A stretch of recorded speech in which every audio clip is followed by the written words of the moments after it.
Up to you either way. You want to hold it, I want to hold it, you know, but it's in the trust account. I don't even touch it. And it's there in your monthly report. Thank you. Boy, I went too quick. Yeah, I just try to be plain. I just try to be simple with security deposits because I try to keep it as simple as possible. You know, they give you the security deposit when they move in. At the end, you just do a list, and then if it's good, you send it. And if they damage your property, you itemize it, and then they get some money or they get no money at all. So I've got a question. Yeah. I've got a tenant that 2 days ago sent me a text saying that they're moving out at the end of the month, didn't give me a 30-day notice. Good. So, Did they pay rent this month? yes.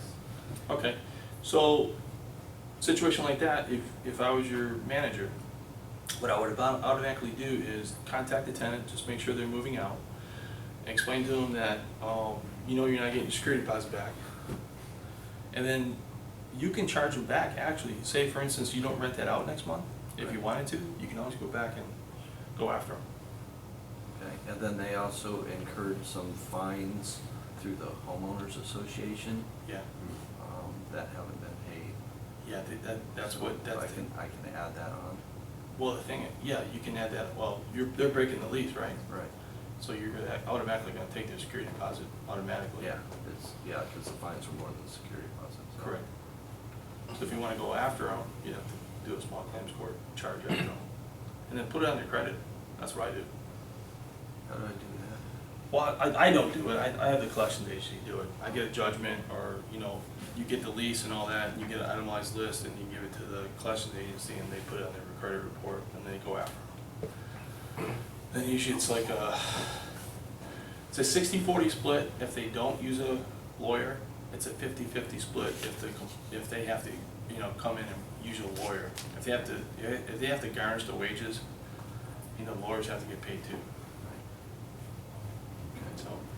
So in that same vein, if a tenant moves out, like say 2.5 months before the lease is up and they didn't give the notice, you can charge them for that remaining 2 months of Well, no, you can't. rent? You can't double dip. So say for instance they say Less the deposit, I guess. yeah, you can take the deposit, but you can't double dip. Say for instance you rent that place out within a week, you can't charge them back for the difference. But if you don't rent it out, Yeah. you can. Yes. Got it. Yeah. That's your right as a landlord. You can charge them for advertising and stuff like that, Yep. Okay. because that's a loss to you as an owner. Little details, but you know they do help you as an owner, because at the end of the year, I mean that's an asset. And I always tell them, it's like if someone's not paying, get them out. What I find is, I love it because I do a lot of blogging, I do a lot of advertising, and I always get calls from owners that are out of state, and they're managing the property out of state on their own. So I talked to one lady, she's actually a licensed real estate agent. She's got 12 properties. And she said, well, I don't really need a property manager. I'm like, oh. So I started talking, I talked her into one property. It's like, just give me a try. $60 a month, it's a house. Just let me try. So she let me try it. 3 days later, she gives me another property in surprise. And then she's gonna give me another 2 next week. So within 3 weeks, I've got 25%, of her 4 to 12 of her properties. So there is a need for property management, even when you're local. A lot of times you don't want to deal with it. You know, you might have 6 units. You might just, one day you might say, I don't want to deal with this anymore. I don't want the 2 o'clock phone calls. I don't want the excuses anymore. I just want somebody to do it for me and just get bottom line it. You know, some people want to do it because they feel energized, but after a while it drains you. Like every month, it's a cycle. Every month for me it's a cycle. So I go from the 1st to the 15th. I started collecting rents, notices, repairs, and on the 15th, I always pay you by the 15th of every month. So if, say for instance, you got 3 properties, you got 3 people that are paying rent on time. I usually start dispersing your money, your proceeds, around the 8th of each month. And out of 40 owners, I only got 1 person that wants to write a check. I'm still trying to convince him to do electronic disbursements. But, he's been with me for 5 years, so I don't say anything. But, you know, within 2 or 3 days, you get your money. Because that's the whole reason why I'm investing in real estate, you want your money. So I don't hold on to it. I think that's why a lot of people like working with me, because I'm honest. And I give you your money. So, does that answer your question? Yes. Yeah. Yeah, as soon as you know the tenant is out, you want to start marking that property right away, even if you can't get in there. Because what we do is, I have a partner, and she leases. In property management, you sort of have to break it up. So she does all the leasing. She'll work 7 days a week. I do the management, I work with repairs and stuff like that. It's a perfect match. Because, you know, you want somebody dedicated to show homes, anytime. Because as soon as that phone rings, you want somebody to go to your house. You know, say for instance, you know, they're not gonna be there, you know, say the tenant's not out. Sometimes you can talk to the tenant and say, hey, look, would you mind, I know you're leaving in 2 weeks, would you mind if we showed the house, at least? And, you know, eight times out of 10, they'll let you. If they don't have to do a 48-hour notice. I mean, it's no problem, they wanna play, or they wanna pay. So if they don't, then we just do a 48-hour notice. If we don't have a key, we'll change the locks. And then every time we want to show, we'll just schedule a time around that showing. So if we got 3 people on a Saturday at 2 o'clock, we just give the notice out on Thursday before 2 o'clock, and then everyone shows up, whether they like it or not. So there's ways around it. Thank you, Harry. Any other questions? The month-to-month, so someone's on a month-to-month versus a year. Still the 30-day notice from. Still got to give a 30-day notice. But, so it's really the same, the same rules apply to a month-to-month as they do to a. Yes. So you can still, you acquire a property, some are month-to-month, and some are a year lease. Yes. You can 30-day notice everybody if you wanted to, even the year lease. No, you You gotta wait. Yeah, you gotta wait. But if it's a 30-day, a lot of people will say, well, I don't have to give a 30-day notice because I'm on a month-to-month. I'm like, no, you gotta read your lease. Yeah. Especially if it's my lease. Even though you're month-to-month, you still gotta give me a proper 30-day notice. Right. Because, let's see. What I'm asking is like you're an investor and you just bought a fully occupied fourplex. Right. Right? And 3 tenants are month to month, 1 is on a year lease. Right. As the landlord, can you still give everybody 30 days or? No. Only the month to month, Only so the you have to month to wait month. till the end of the Right. lease The and then say we're not renewing the lease. Correct. Okay, gotcha. Yeah, if you wanna raise the rents. So, what I'm looking at is purchasing a condo that has a renter in it. And after the first of the year, I wanna get them out and like totally gut it and renovate it. How would I go about doing something like that? Depends on the terms of the lease.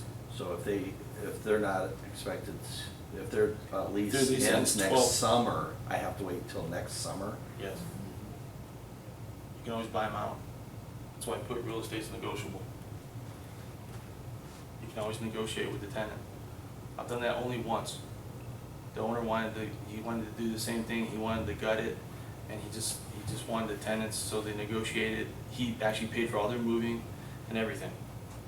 So if you wanted to really do it, you can. You just Okay. go up to the tenant and say, look, can we negotiate here? Okay. Sometimes they will. But if they don't, If they don't, then you gotta, Gotta wait? yeah. Okay. Yeah, that's why the whole thing, let's see here, towards the end here. Selling the property, you gotta, the lease carries with the property. You know, even with all those foreclosures, remember the foreclosures, 2000, 2009? If the person had a legitimate lease, then you'd have to wait like 90 days to get them out. Even if they had a lease. But they had to show payment and stuff like that as a scenario. But you don't have those anymore, but it's the lease that counts. So it's very important to have your leases in place. Like, if you go with me, I always have your leases up in the portal. I have the PMA and everything on your portal, so you have access 24/7. Like Linda and I, she's got a seller, she's selling a 25-unit complex, so she's acting for leases. So like, there it is. I think I owe you like 3 or 4, I'll get those to you. But, just for instance, on big projects like that, she needs access too as the listing agent. She's got, we got a little couple condos that we're doing. Yep. There's the lease right there. And you know what, and I'm gonna step in here because I Please do. can. You can. But with Harry, it's really good because we both get up early. There's oftentimes that we're conversing at 5 in the morning, back and forth, or even on the phone. But the thing is, it's like, Harry, I need this. We walked, we're talking about the 25, we're gonna make it a 26 unit 26. property, because we're able to do that. We're gonna turn an office into a unit prior to listing. But the point is that Harry and I walked every single unit last week, right? And kind of created a punch list. I called the owner and I said, hey, in order to list it, make it extra pretty, I'd like to get this and this and this done. Owner said, absolutely, boom. Harry's getting the bids, we'll get the approval, we'll have a timeline, and we all work together. And that's the whole thing about us. We work very tightly with everyone. Yeah, I mean, I've managed that place for almost 2 years now. So when she hands me a property, of course it's gonna be better than when she handles it to me. So We hope so. when she walked it, she was like, wow. And I get along with all the tenants. I mean, Yeah. I was there for 4 hours yesterday. I was there Yep. a little bit longer. I was sitting on the porch, they'll give me Coca-Colas, they're talking about this tenant, that tenant, I get all the rundown. Yeah. And they're telling me, I'm not gonna rent here if you get that person out of here, because they're the one with a lot of traffic and stuff like that. So, when I work for you, I'm not just, all fun and games, but, I'm actually serious too. Tenants like to talk to me. I'm approachable. That's what you want. It's like 3 steps to investing. You buy the house, you rehab the house, and the third step is the landlord-tenant relationship. That's where it comes handy. Because say for instance, your tenant moves out, but I still have a relationship with them. Chances are they're gonna say, yeah, here, yeah, go ahead and, you can show it. Because I already built up that rapport for you. And they really do. I mean, when I was on site, I hadn't been on site since we bought the property a couple of years ago. I mean, I drive by once in a while. Yeah. But some of the tenants were there from even previous. I heard nothing but good things about Harry. I paid him $20 each. Yeah, yeah, and they did offer to, where their on 20 video. bucks was. Yeah. So again, Harry, thank you so much. Thank you very much. And the next topic, we're gonna have another really good topic from Harry next time, and Stay stay tuned. tuned. Thank you. Thanks. Thanks, Harry.